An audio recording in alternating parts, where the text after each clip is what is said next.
Lee, you came to us from Regeneration, right? Yes, sir, 1977. And for the folks, Regeneration was a young group sponsored by Derek Johnson. Johnson Right. was the leader of that group. 10 voice, most did a lot of a cappella Yeah. stuff, had 10 voices, and you needed a bass backup singer and a driver. So. Yeah, Great. you've had some dynamite backup singers, I tell you. Yeah, Susie Thrasher, Sandy Patty, Steve Green. Yeah, you've had some pretty hot backup singers, yeah. And you were an incredible singer. And you and Debbie lived here, what, for 5 years? Yeah, got married at your house. Yeah. We got married in your English garden. You know, we've never had a bad group. Every group from the very beginning, and I take a lot of pride in that. I've worked very, very hard in making sure that I keep the quality of that group, so that all the alums will be very proud to say I was part of the vocal band. Yeah, you had some of the greatest voice, not just in Christendom. I mean, you had some of the greatest voices. Period. Every time I hear a new recording, it's just, they're just dynamite singers. And don't sell yourself short, buddy. You do a heck of a job. But when I'm around you and John, I get very intimidated. It's very intimidating, trust me. It started to turn when Mark came, and it was so much fun to see the group. Yeah. That was when it changed. Yeah, and the humor. And I totally didn't know what you were up to. I'm like, I just see this guy come through the door, and I'm thinking, I hope he's driving the guy here. I can remember you saying, Bill, are you serious? Yeah. Are you going to really hire this guy? Yeah. And I 'Cause said, I wanted a singer. I'm like, we need a singer. Realized he could sing. but he could not sing harmony, remember? No. Yeah, we had to teach him the harmony parts, but he was a fast learner. Yeah, he was. Remember, he used to send the stuff home with him on the records. You'd send the part home with him. Just his part. Just his part. He learned it like a solo. That was the craziest thing I've ever seen. But he learned it. And I can remember the first few weeks on the bus with him. You were saying, this guy's driving me nuts. Is this going to work? Loud. Just I'm not used to that. Cutting his toenails up on the table that I eat on. And he said, Michael, if one of these hits you, just use it as a toothpick. The vocal band, from time to time, because we love ideas, and we recorded this song 20 years ago, maybe 18 years ago, with Larnell and Gary and John and me. But the idea is still as current as it was then, and we want to re-record it again. Build an Ark. Oh, absolutely. I'm a fan And of I that know song. you love that song. I love that song. It is so specific with regard to our responsibilities, as believers and parents and just good humans, to make environments that are healthy and that are safe. And it's very biblical. Absolutely. And to protect them from the storms of life, Right. criticisms that are going to come. Yeah, it's inevitable. There's going to be a group of bullies at school, or someone doesn't agree with you, and you're going to make a mistake or two, and then get in trouble for that. Yeah. There's always got to be a place you come back home and go, hey, Dad, I messed up here, and you have to pay your little consequence, but your dad, your mom, your ark is safe. Yeah. It ain't going nowhere. David, you not only brought to us a great voice, but you brought to me some real musical knowledge, and I didn't realize how much. Are you impressed? Oh, wow. I didn't realize how much arranging you had done, and when you were at Baylor, right?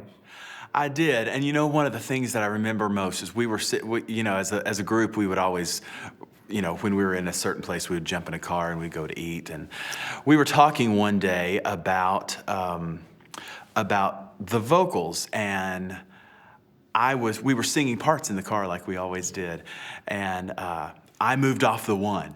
Yeah. And you said, don't do that. Don't move off the one. That's not. And I was like, what is he talking about, moving off the one? Because I came from classical training Yeah. where they didn't talk about number system. And a matter of fact, the first time we were together, you started talking about number system, and you said, "Do you know?" I went, "Oh yeah, I know the number system." Oh my gosh, I better. What is that?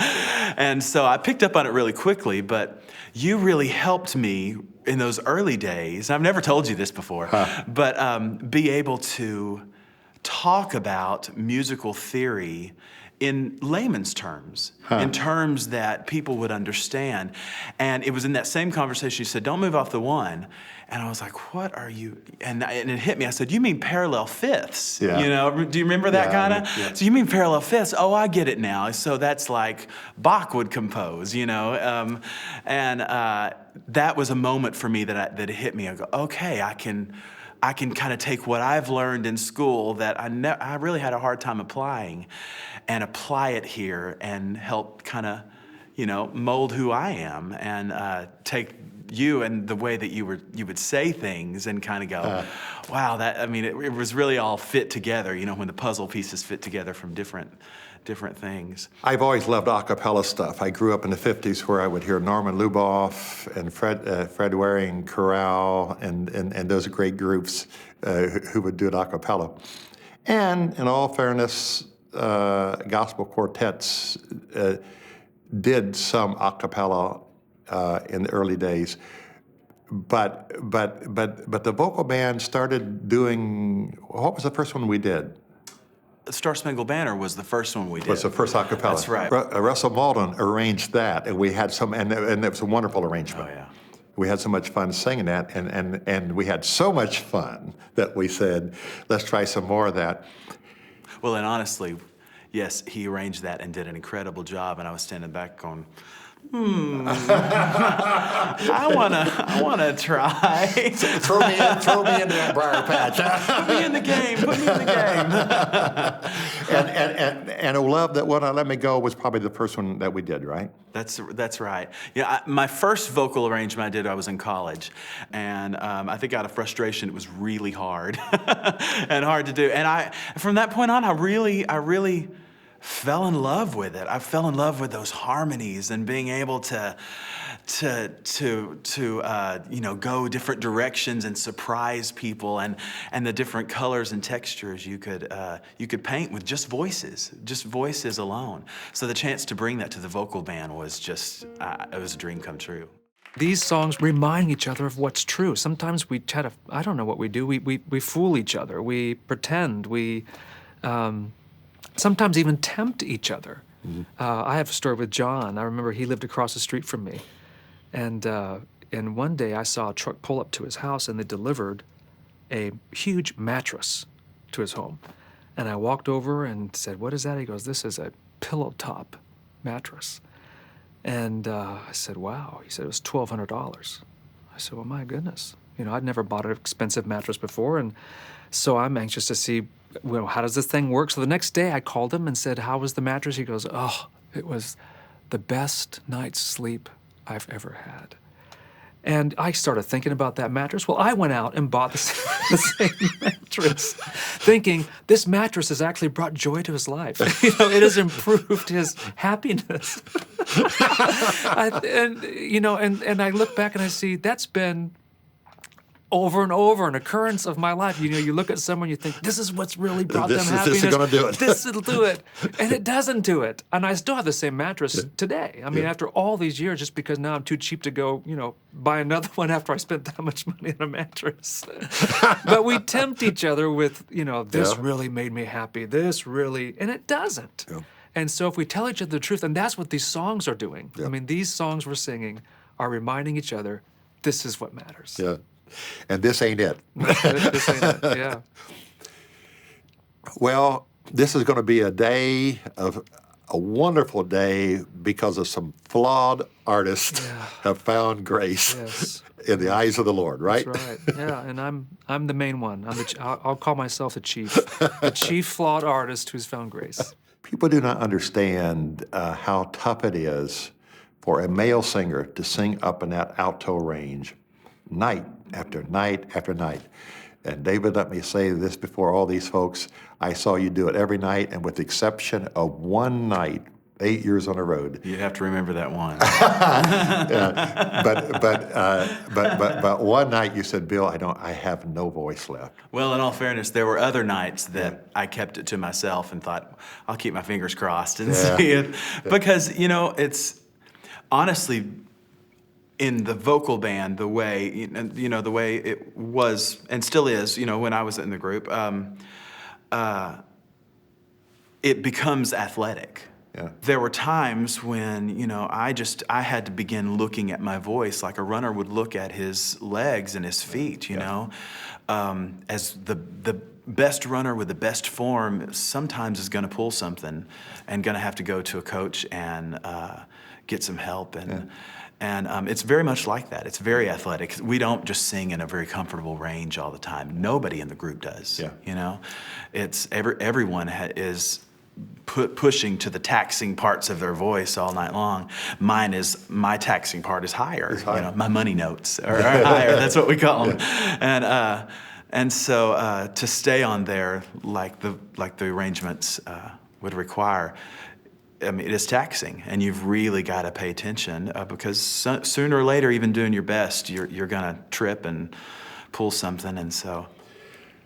I hope that I was sensitive and thoughtful enough to, and I call them tenors, both you and Guy who were singing up in those high ranges. I think you heard me many nights say, protect your voice. You know, if you don't, we don't need this tonight, and if you want to. Oh yeah, you never did push us at all to perform when we just weren't capable of it. And that's the great thing about being in a vocal group is that other people can kind of step forward and Take the load that night. and carry the load. That's exactly right. I love unison singing, and I know a lot of the praise and worship stuff is pretty unison directed. But I think another spiritual dimension kicks in, and we're probably going to get in trouble on doing this. But another dimension kicks in spiritually when people harmonize with their voices. And secondly, I think of the vocal band on a bus, the 4 guys on a bus. And I have said this to people because we'll have like 14, 15 members here today with the group. But I don't ever really remember any bad spirit for any long period of time other than just, getting in somebody else's space.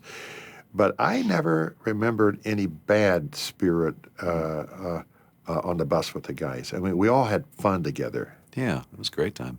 It also says something about harmony at that point, because if it's really going to work, here again, the theology is going to work on a Monday, Tuesday, Wednesday, and Thursday as far as getting along.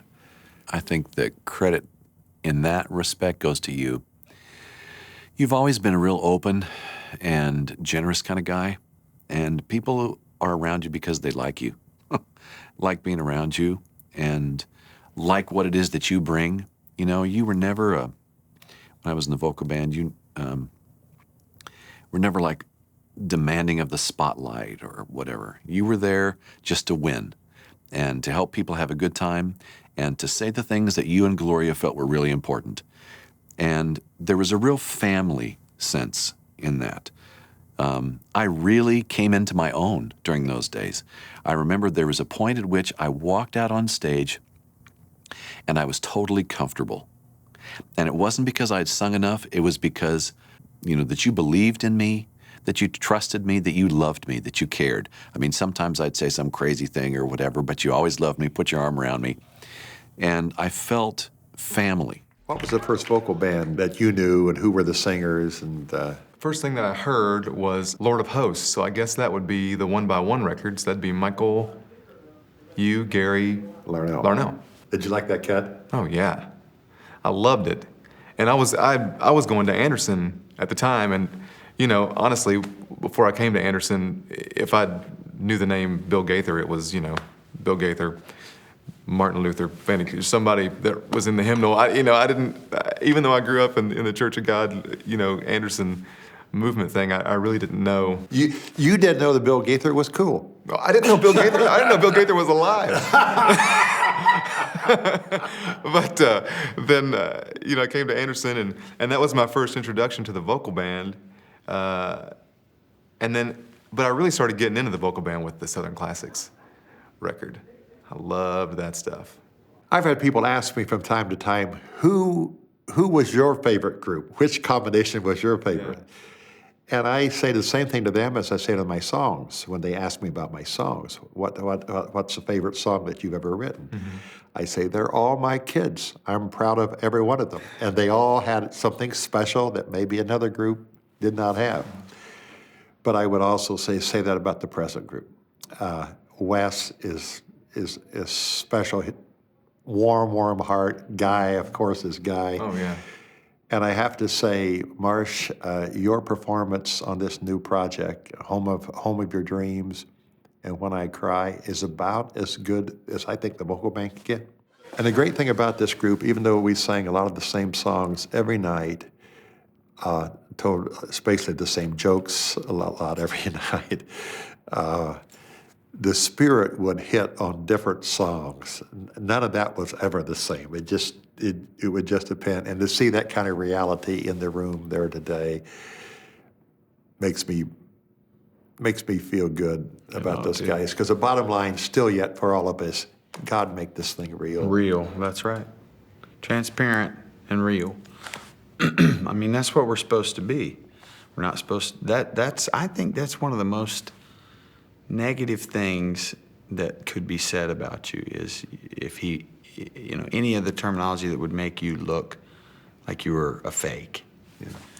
And I think people can forgive a lot, and I think they can be ministered to by a lot. They know we don't have this all right. Yeah. We're singing the most perfect message you could sing, hello, and we don't have it right. And if you have to get it right before you're allowed to sing it, then I got news for you. They're not going to hear too much of it.